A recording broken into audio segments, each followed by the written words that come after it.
C'est l'heure de vous informer. Bonsoir. À Béni, le président de l'Assemblée nationale, Aimé Bodji Sankara, a entamé ce jeudi une tournée de paix et de solidarité au chevet des populations durement éprouvées par l'insécurité.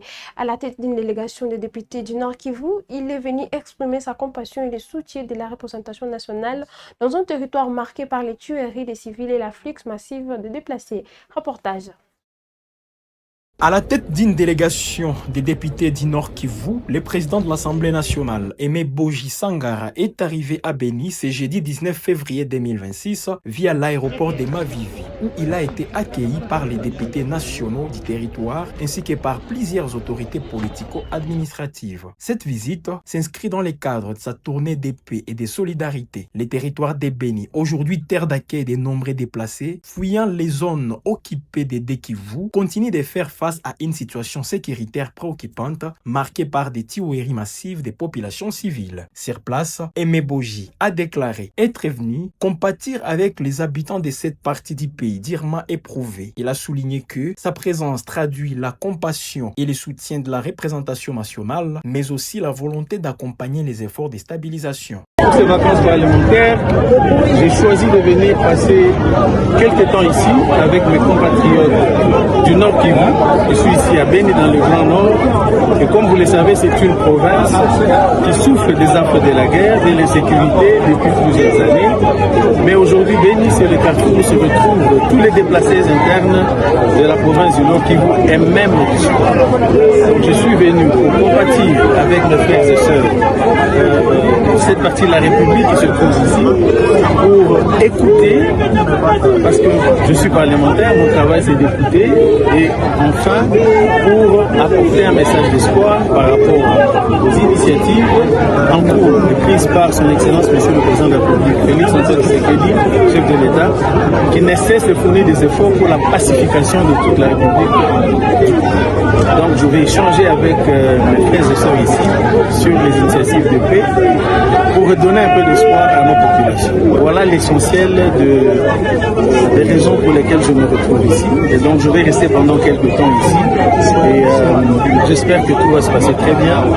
Et c'est avec beaucoup d'enthousiasme que je me retrouve ici, beaucoup de joie. Et je voudrais profiter de cette occasion pour remercier du fond de mon cœur la population de Béni et des environs qui se sont mobilisés pour venir m'accueillir ici, chez nous. Asante kwa kufika Beni, unaweza kutuambia kwa kifupi umefika kufanya nini na utafanya nini kabisa hapa Beni? Utakuwa na siku ngapi na message gani unapatia kabisa population yenye wanakuwa hapa? Asante sana. Sawa vile mnajua nimetoka kuchaguliwa sawa kiongozi wa bunge letu la Kongo, nilichaguliwa tarehe 13 mwezi wa 11. Na sawa vile mnajua tuko mu vacances parlementaire na nilichagua kuja hapa kwetu Beni kwa sababu hii Beni na hii kipande yote ya nchi yetu Este RDC inateseka sana. Unajua vita tuko nayo ilisha kukawia, na Beni kuko shida nyingi mnazijua za terorisme ya Baadef na maproblemu mingi. Ndio kwa maana nilichagua na nimesindikizwa na ndugu zangu wa depute wa Nord Kivu yote na wengine wa Sud Kivu, tukuye tupatie ndugu zetu wa hapa pole, tuwasikilize, tuzungumuze na niwafasilie namna gani baba wa taifa Felix Antoine Tshisekedi Tshilombo iko napiganisha yake yote kwa kumaliza hii vita yetu ili tukue na amani ya kweli. Ndio kwa maana nilisema nitakuja hapa nifanye siku chache hapa na ndugu zangu, nitatembea mahali fulani kusikiliza population na kuwapatia pole na kuongea kuhusu amani yenye tunatumaini kama baba wa taifa atatuletea hapa. Selon le président de l'Assemblée nationale, cette mission s'inscrit également dans la droite ligne des initiatives de paix enclenchées par les chefs de l'État visant à restaurer l'autorité de l'État et à ramener la sécurité dans les provinces affectées. Pour cette descente à Béni, Aimé Bodji a emporté un message d'unité, de solidarité nationale et d'engagement institutionnel en faveur du retour durable de la paix dans l'Est du pays. Sur place à Béni, Aimé Bodji a tenu ce jeudi un meeting axé sur la sécurité et le retour de la paix. Devant les habitants, il a assuré que le président de la République reste pleinement mobilisé face aux défis sécuritaires, affirmant que les efforts diplomatiques engagés commencent à produire des résultats, notamment avec la reprise de Uvira. Deux processus seraient en cours à Washington et à Doha. Il a tenu ce propos en Kiswahili. Assemblée nationale ilisema nifike peke yangu, nione nisikie, si vile ndugu zangu, kwa sababu kusikilia mbali hautajua hali ya kweli. Ndio kwa maana nilikuya, tutaikala pamoja, tutaongea na tutasumulia. Lakini mbele niendelee na maongezi, nilitafuta kuwafikishia salamu za kutokea kwa baba wa taifa President Félix Antoine Tshisekedi Tshilombo, President de la République.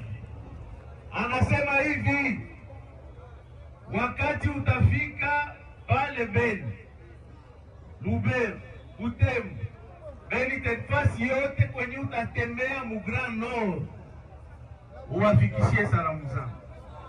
Uambie hivi, mie sawa vile baba wa taifa, mwili inaweza kuwa Kinshasa, lakini roho iko kule kwetu Grand Nord.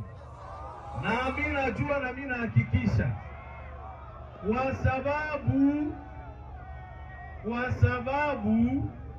sawa vile baba wa jamaa, kama kuna mtoto anagonjwa, kama kuna mtoto ameumia, hawezi kupata usingizi. Tunasikilizana wa ndugu wapenzi? Alisema ni wasalimie, alisema ni wafelicite, kwa sababu mulionesha kama muko watu wa mapendo, mulipokea wa ndugu zenyu wa kutokea teritwari zote. Watu wote walifika hapa walipokelewa vizuri. Au Nord Kivu toujours, la situation sécuritaire reste préoccupante. Depuis 5 heures de ce jeudi, des violents affrontements opposent deux factions, Mai Mai Yira, les groupes victimes de massacres, et les Mai Mai Phare, dans la localité d'Engeleza, située à une quinzaine de kilomètres de Butembo. Les tirs ont été signalés alors que les tensions avaient déjà été éclatées hier après-midi dans la même zone où une première attaque aurait été repoussée. Le vice-premier ministre en charge de l'Intérieur, Jacques Chabani, a réuni hier mercredi le haut commandement de la police nationale congolaise pour une séance d'évaluation et d'orientation stratégique. Fonctionnement, défis sécuritaires et réforme de l'institution étaient au cœur des échanges avec les instructions fermes pour renforcer le métier de l'ordre sur toute l'étendue du territoire. Les détails avec le porte-parole de la PNC, le commissaire divisionnaire Gilles Mouvunga. Le vice-premier ministre, ministre de l'Intérieur, Sécurité, Décentralisation et Affaires coutumières, Maître Jacquemin Chabani Louko, vient de réunir autour de lui le haut commandement national de la police nationale congolaise, qui est composé du commissaire général de la police ainsi que de ses 3 adjoints. Le premier qui est en charge de la police administrative, le second de la police judiciaire et le tout dernier, le troisième, de l'appui et gestion. Il est de bonne politique de gestion, à l'aube d'un exercice donné, que de faire une évaluation du fonctionnement des services. C'est dans ce cadre que le vice-premier ministre, ministre de l'Intérieur, s'est livré à cet exercice. Tous les problèmes de la police ont été évoqués. Un véritable diagnostic de tous les problèmes que rencontre la police dans son fonctionnement au quotidien. Et une thérapeutique y a été apportée dans le jour aussi bien du fonctionnement qu'au niveau de la réforme, parce que la réforme commence non pas par les structures, mais par le policier d'abord lui-même. Le vice-premier ministre tient à rassurer la population, aussi bien de la ville de Kinshasa que de partout ailleurs, à travers les territoires nationaux, que la police nationale est résolument engagée à assumer les missions constitutionnelles qui sont les dévolues dans le cadre du maintien et du rétablissement de l'ordre public, qui est la mission de police administrative, la police préventive de la police. Il en est de même pour la restauration de l'autorité de l'État sur l'ensemble du territoire national. En RDC, à l'occasion de 20 ans de la Constitution du 18 février 2006, la question de sa révision divise à nouveau la classe politique congolaise. Dans une tribune sans concession, Olivier Kamitatou, porte-parole de Moïse Katumbi, s'oppose fermement à toute modification du texte fondamental.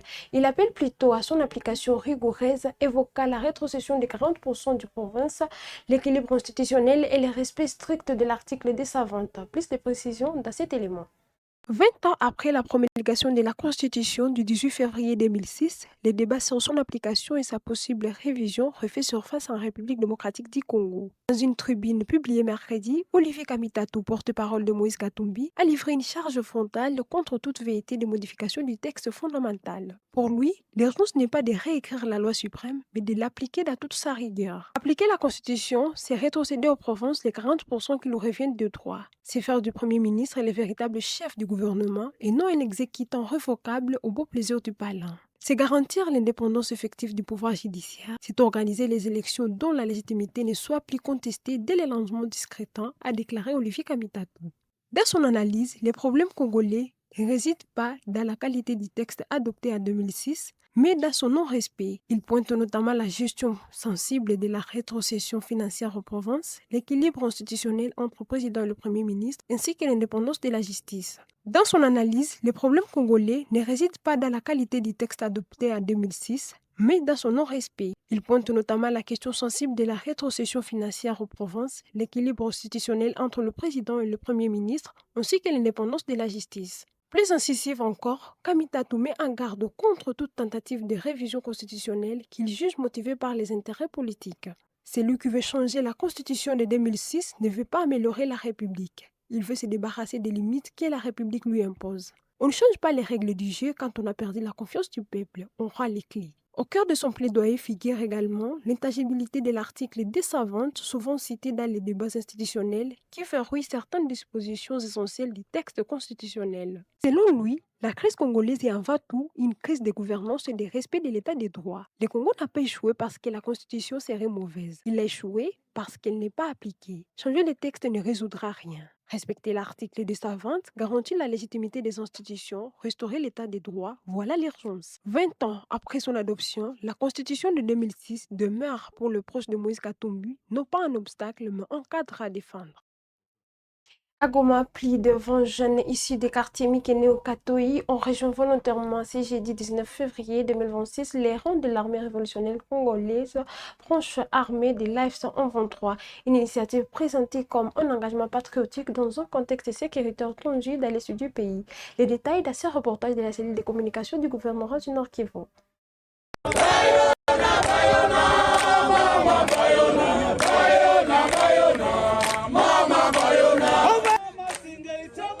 Ils sont plus d'une vingtaine de jeunes de différentes entités de la ville de Goma qui prennent la décision de rejoindre volontairement l'armée révolutionnaire congolaise. Ces jeunes volontaires sont les résultats d'une série de descentes organisées ce jeudi 19 février 2026 par l'équipe provinciale de mobilisation, sensibilisation, recrutement et appui à la pacification. Dans le quartier Mikeno, l'équipe était conduite par le coordonnateur adjoint de la mobilisation, Théo Rouré Méchant, ainsi que le quartier Katoyi, sous conduite par Juvenal Chimimana Rukundo, team leader de la mobilisation Nord Kivu. Et ces Congolais affirment avoir pris ces décisions par leur propre volonté afin de participer à la reconstruction de la RDC.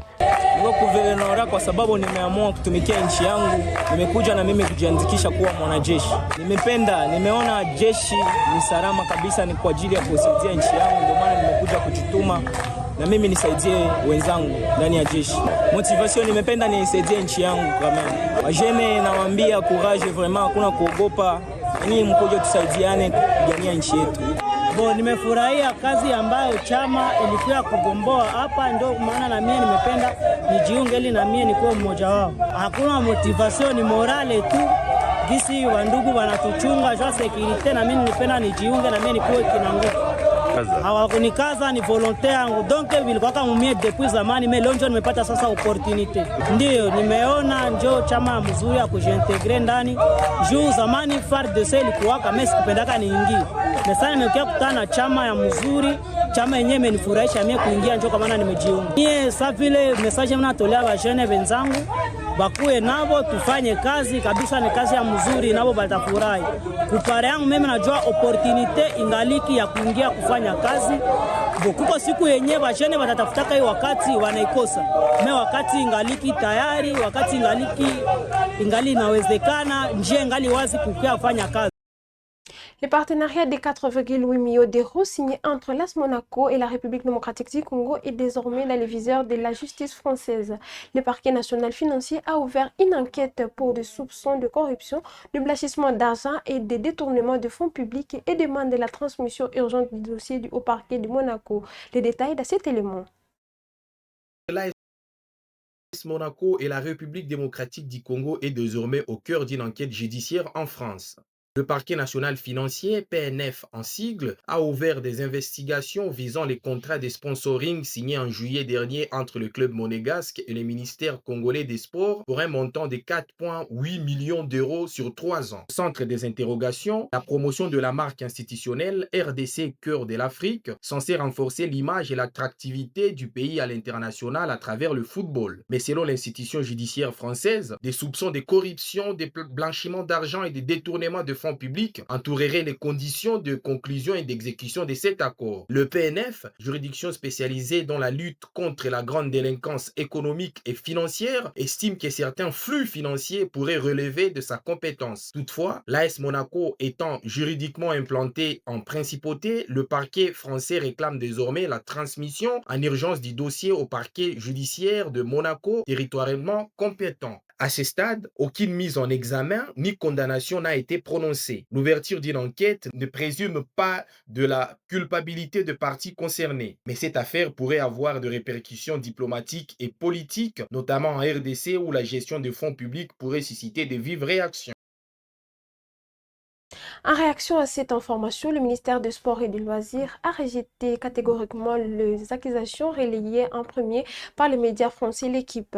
Dans son communiqué, le ministère contexte avec la plus grande fermeté toute allégation de détournement de fonds, de blanchissement ou de la corruption. Il a précisé que le partenariat évoqué avec l'AS Monaco avait été validé par les instances gouvernementales compétentes exécutées dans le strict respect des règles financières, contractuelles et budgétaires en vigueur. C'est la fin de cette édition d'actualité. Mesdames et messieurs, merci de l'avoir suivi. N'oubliez pas de liker, commenter, partager toutes ces actualités. Rendez-vous prochaine édition.